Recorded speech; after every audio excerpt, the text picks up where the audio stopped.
Bismillahirrahmanirrahim. Alhamdulillahi Rabbil Alameen. Wassalatu wassalamu ala Sayyidil Anbiya wal Mursaleen. This is Majib Qazi, and you're watching Dallas Roundup from the studio of I-95, Dallas Fort Worth. I'm absolutely honored and thrilled to have a very special guest with us today, President of Kashmir Global Council, Farooq Siddiqui Saab. Welcome to the show. Thank you. Bahut shukriya. Walaikum salam. Thank you so very much for taking the time out. Kashmir situation have gotten to a point that from August 5th of 2019, when India revoked its Article 370 and 35A, Kashmiris who were somewhat enjoying the somewhat autonomous status that was taken away. And since then, the situation have gotten worse. Do you have a rundown on the current situation, what's happening on ground zero? What has been the life like in Kashmir since then? Yeah, I think everybody knows what happened on the 5th of August 2019. And we are seeing the malicious intentions जो हिंदुस्तान के थे in order to pursue its own agenda, especially the agenda which Bharatiya Janata Party has. तो उसको वो pursue कर रहे हैं in a very organized manner. So once you have more than 1 million army and security forces around a very confined areas, so not much can be expected from the people of Kashmir to resist, because whenever they try to resist, they were basically, there was a threat of genocide. Even the genocide watch came out in 2019 and rang the alarm bells. So उसके बाद slowly आहिस्ता से इन्होंने bureaucracy में adjustment की. Bureaucracy के बाद इन्होंने लैंड रिकॉर्ड्स को तब्दील करना शुरू कर दिया. एंड अब दूसरा स्टेज जो है इनका कि वो अब इसको ओनरशिप में तब्दील करना चाहते हैं. तो there have been stepwise progress that Bharatiya Janata Party which is in power is pursuing in Kashmir, and not much of impediments from anywhere, neither from international community nor from any of our neighboring countries who are basically also one of the parties to a dispute, if we take into consideration that this land of Kashmir is subject to United Nations resolutions. So not much is happening on that front, and Pakistan has been silenced, and China seems to have withdrawn from the interest of supporting Pakistan, or it wants to have its own way of dealing with Kashmir. So Kashmiris are at this stage not very in a very good position. Its leadership is under arrest. तो बहुत सी मुश्किलात हैं वहाँ पे. Economy down हो रही है क्योंकि no opportunities are there, और ऊपर से पैंडेमिक भी हुआ है. So that all these things compounded the miseries of Kashmiris who were already suffering due to physical onslaught of security forces for the last so many decades. Unfortunately, the situation is worsening. You have indicated that जो वहाँ की land reforms हैं उसमें what they're trying to do is to change the demography of Kashmir, where people who were rightful owners of the land, their land is taken away and given to the people who are being brought in from other part of India because they have declared it as a union territory without the wishes and the will of the people of Kashmir. And on top of that, they're staging those, orchestrated search operations where they go into the houses of the people and try to disrupt their privacy, picking up the women. And obviously, this is something that is not being reported on the mainstream media because the media is pretty much clamped down and people are not allowed to report freely. Yeah, you are right. What I have heard is, and it is very true, that there are certain areas in the vicinity of the Srinagar city itself where there are settlements of people from non-state state subject settlements, which has taken place over the years. वो कोई 2-3 लाख लोग हैं वो जो settle already हुए हैं, who used to come from Bihar and Assam to work in Kashmir. They were seasonal workers. They would come to Kashmir. Now they have settled there. And ये जो वो certificate of domicile certificates जो दे दिए हैं उनको, those domicile certificates have been issued to those people who used to come and work there through summer season, and then would go back to Bihar and Assam. But slowly, the demography that you mentioned is being implemented in such a way that it's a very, very cunning and very sly process of achieving the goal, to which most of Kashmiris, as well as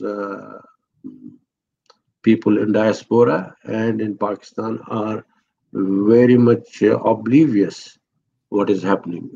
I have seen हम तो बहुत शोर करते हैं, television पे आते हैं, वहाँ पे डिस्कशंस करते हैं, फिर बयानात भी देते हैं, वो हिंदुस्तान के, वो पाकिस्तान के लोग हो, पाकिस्तान के पॉलिटिकल पीपल हो, उनकी आर्मी हो, उनके अरबाब इक़्तिदार हो या फॉरेन मिनिस्ट्री हो, या इसी तरह से कश्मीर के जो आज़ाद कश्मीर में जो लीडरान हैं वहाँ पर वो हैं, ये सब रेटोरिक चल रहा है. बट असल में India has realized and understood the power and might of these voices. तो अब कश्मीरी कितना कर सकता है, वो अपने हिसाब से तो किया उसने, लेकिन it needs more than what Kashmiris can do. What is more unfortunate,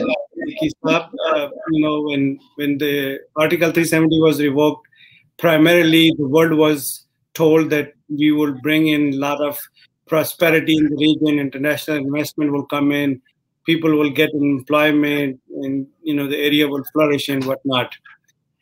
Obviously, those promises were made to the international community to bring in a lot of investment for the betterment of Kashmiris, without even asking Kashmiris whether or not they are in an agreement to have those investment brought in. What do you think of the Kashmiri? What would be the impact of that investment in the region? Mujib Saab, let me explain it to you. That anybody who is, if I tell you, you go and invest in Kashmir, though you have a lot of sympathy with Kashmiri people, you love the place, you would like to work there and be there. But if I tell you that you go and invest in Kashmir, you will have second thought before you really do that. A businessman or an investor from outside, because Kashmir does not have, I will come to that later if we have time, about our economy. But an investor who would want to come from outside has to have, number one, peace and security. Number two, he has to have an environment in which he can grow his business. The number three, he has to have an infrastructure to grow that business and market and then progress. All those three things are lacking in Kashmir. There is, as I said earlier, about 1 million army, and in the villages, in the streets, in the hamlets, and all mountain passes, any place that you would put your eyes, you will find those remnants of occupation roaming around. So under that atmosphere, environment, and ambience, it is impossible that the businesses can flourish.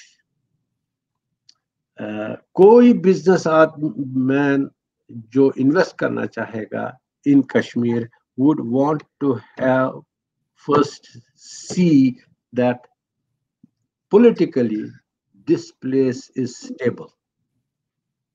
And Kashmir cannot be stable politically as long as it is restored its sovereignty. So the resolution of Kashmir is something which is the prerequisite for establishing an environment under which economy can grow. So that building block is lacking there. In the absence of that building block, everything else is rhetoric. That is the main thing. The second thing is that the investment needs to have skills, human skills. The investment needs to have infrastructure within that area. Even if it is mining, you need to have an infrastructure. That infrastructure is not there because whatever money has been, there has never been development. There has been so much of corruption by India, which has inculcated into the society also there with the bureaucracy there, that the infrastructure has not been developed. So the government has to put in the money. First, in order to achieve that board, that level where an investor can be lured in. So that is not happening. It's all rhetoric, and unfortunately, the realization there is no counter argument to it because Kashmiris do not have a state of their own, and Kashmiris do not have a platform or a stage whereby or where through they can counter argue India's claims or India's these rhetorics. Unfortunately, Pakistan does not seem to be understanding quite a bit other than their own that stated stand. The Foreign Office does not know. I'm not sure how much they know it, but it seems the way they have been talking about Kashmir in the direction they have been going about Kashmir is unidirectional. There needs to be a multi-directional argument put forward in those forums where it will have an effect. I want you to talk about Pakistani policy towards Kashmir. There have been a lot of confusions, as you alluded to it. Foreign Office has one statement. Recently, we saw some of the cabinet members issued a statement that the Pakistan is ready to resume trade with India, and very next day the cabinet meeting took place, and it was turned down because of the reaction that came from the public. Kashmiris have been viewing, especially once Imran Khan in his very first speech said that I would be the ambassador for the cause of the Kashmir. And he, in his various statements, alluded to that he would even support independence of Kashmir, not in a clear and direct way, but in a way that he was trying to give impression to the world that they are willing to change their policy towards the Kashmir. How do you view both confusional statements, number one, from the Prime Minister of Pakistan, and at the same time throwing a teaser out there in the public that Pakistan is ready to resume the trade, while the Kashmir dispute has got worse than what it was on August 5th of 2019?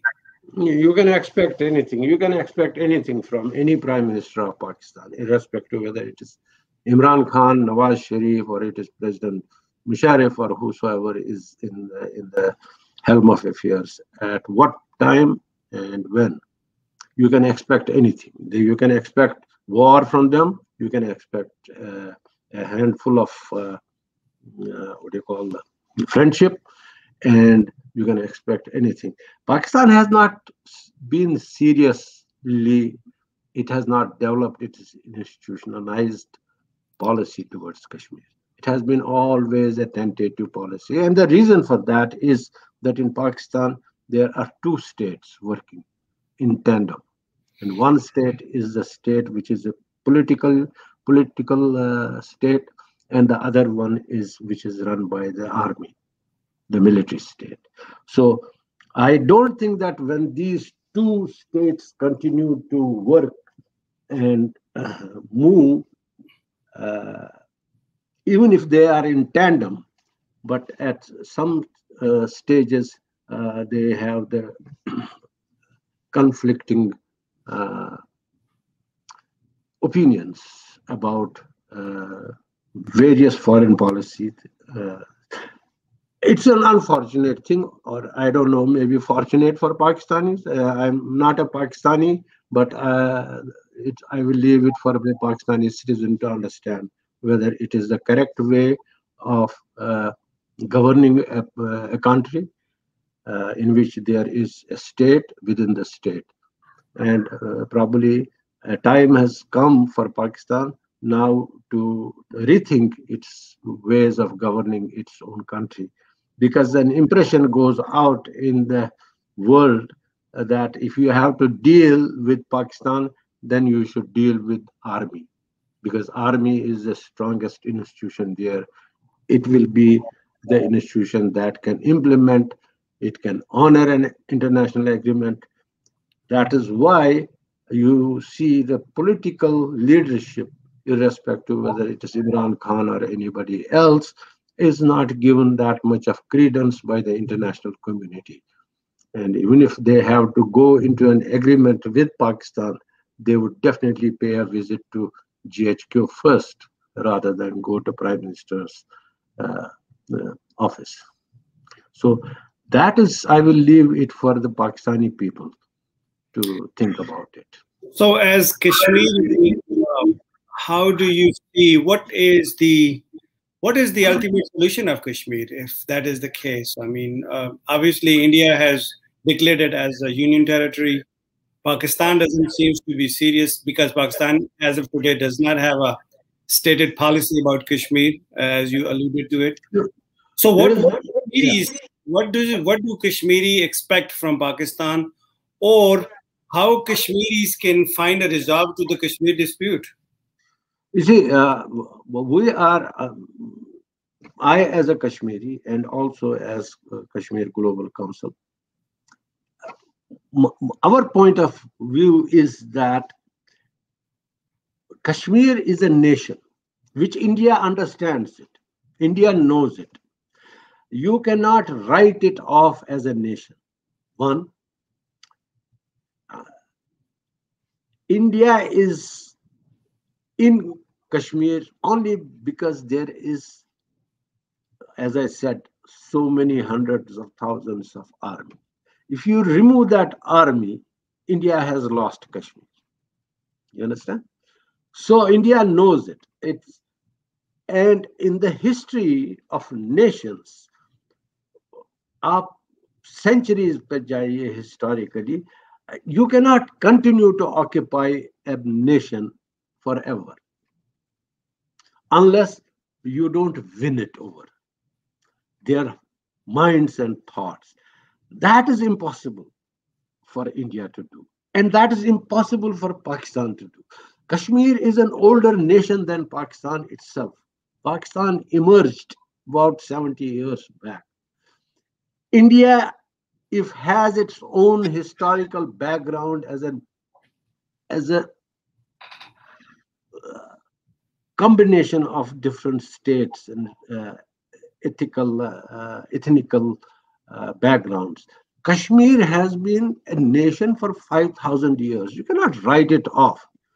Those policy makers, both in Islamabad as well as in New Delhi, have to understand that nations cannot be coerced to join unless they themselves will want to have a good relationship or a relationship on their terms.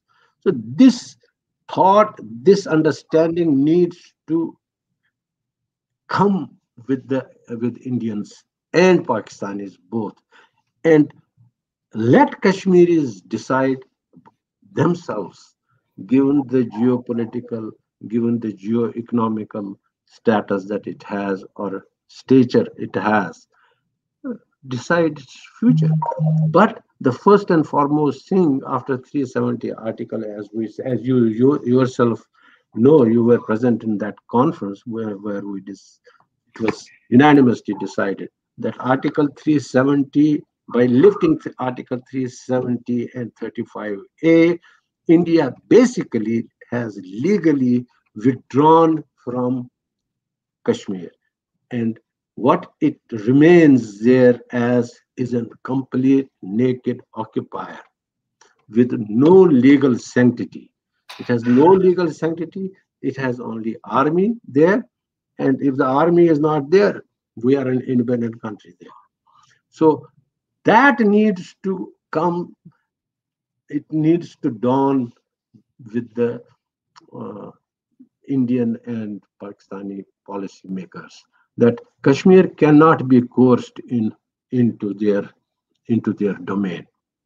That is important.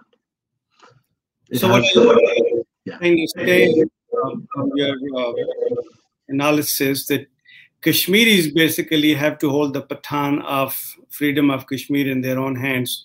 They cannot rely on anybody else. Exactly. Yeah, we would. You see, we expect from Pakistan. We expect, because Kashmir is predominantly a Muslim populated area, and Pakistan as a Muslim country, the Muslims of Kashmir think that there is a role for Pakistan to help Kashmiris to achieve their freedom, right? But it should not be taken as that we will take a Kashmir. Kashmiris are not going to give them something. We have had occupations of many people. We have had, अगर हमको मुसलमान इसी पर होना था कि हम किसी मुसलमान मुल्क के साथ जाएंगे, तो then Afghans were ruling us for 60-70 years. ठीक है ना? या Mughals were ruling us for another 50-60 years. So Kashmiri's nation itself has to be realized. वो realize किया था India ने when it grabbed in 1947. So it had realized, that's why they co-opted Sheikh Muhammad Abdullah Marhum ko with this 370 and internal autonomy and all that stuff, because they knew, those people then knew that Kashmiris, their psyche of nationhood is there, which cannot be eradicated and which cannot be ignored by any country. You have mentioned that it is a predominantly Muslim majority state, and obviously the month of Ramadan is approaching, and you will see a lot of people raising funds to help send money, monetary help to the people of Kashmir. Now, I was under the impression that the organizations are not even permitted to bring any aid to the region. Is it allowed? Is it happening? Can the international community send aid to the region for those who are in need of help? If there is one, would you recommend any organization? I would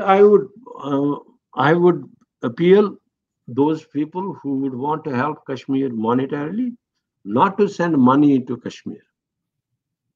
If you want to help the institutions within your own country, in America, in Canada, in the places where you live, to support the voices of Kashmiris. If you can do that, that is more than enough. I would say that, you see, why I would say, because first of all, there is one particular regulation, a law, which the Home Ministry of India has issued, I think in 2017, that you need to have a certificate if you want to be a charitable organization. Then you have to have a certificate, and it should be okayed by the Home Ministry itself. So Home Ministry there okays only those people who are their own people. You understand? Mm-hmm. So sending money directly to Kashmir or to any organization, I am very much against it. But yes, if you want to help Kashmir, please help those Kashmiri organizations or Kashmiri institutions who raise their voices in Europe, in America, in Canada or Australia, wherever they are. They can organize. That is more helpful. Siddiqui Sahab, I'm running out of time. It's bringing us end of our show. I just want you to elaborate in the next couple of minutes. We're going to go over on our time. What happened to the Kashmir Senate that we were trying to form, and where do we stand on that mission? Yeah, Kashmir Senate is still in. We have made a committee of Kashmir Global Council. Because of the pandemic, we were not able to go ahead with the Dallas conference that we had scheduled on 28th of March in 2020. But that gave us some time to also understand how well organized it has to be. So we have worked over it, and as soon as this pandemic is over, we should be able to complete the Senate. Because without the Senate, without the representation from the ground, it is impossible. यहाँ पे क्या होता है कि Europe में, America में, Canada में, जहाँ पे भी आप जाइए, हर कोई उठता है, बोलता है कि मैं जी कश्मीर के लिए काम कर रहा हूँ, मैं रिप्रेजेंटेटिव हूँ. There is a lot of chaos कि हर किसी के पास जाते हैं कि भाई मैं कश्मीर का रिप्रेजेंटेटिव हूँ, मैं ये कह रहा हूँ. तो जो लोग वो सुनते हैं वो भी फ्रस्ट्रेट हो रहे हैं कि भाई ये मांग क्या रहे हैं. सो you know, ये बहुत सी बार, many times it has happened that people have gone. Some people will talk about human rights, not that I am against them. They will talk about human rights. Some people will talk about pro-Pakistan, United Nations self-determination. Some will talk about independence of Kashmir. Some will talk about autonomy of Kashmir. So there is many voices from many organizations or many background which are coming to fore in those corridors where people then get confused कि ये कश्मीरी जो हैं इनको ये चाहते क्या हैं. So these have to come under one narrative, whatever that one narrative, that is कि भाई आप predominantly आप कश्मीर से उस जगह से आप नॉमिनेट होके आ जाइए. इस नैरेटिव पर जो कोई भी आ जाएगा वो आगे चलाएगा. And I think that will give it a direction. And that is, इसमें कोई ये नहीं है. Kashmir Global Council is only providing an opportunity to the people of Kashmir throughout world, in Azad Kashmir, in Gilgit-Baltistan, in Kashmir, Indian occupied Kashmir. My apologies. Everywhere. Here, I'm so sorry, we're running out of time. So I have to cut it off here, and we need to have another special session to talk more about the formation of Senate, as well as one united platform where Kashmiri can voice under one umbrella, under one slogan for the Kashmir, so that the confusion can be gone away. Thank you so much. I appreciate it. Thank you very much.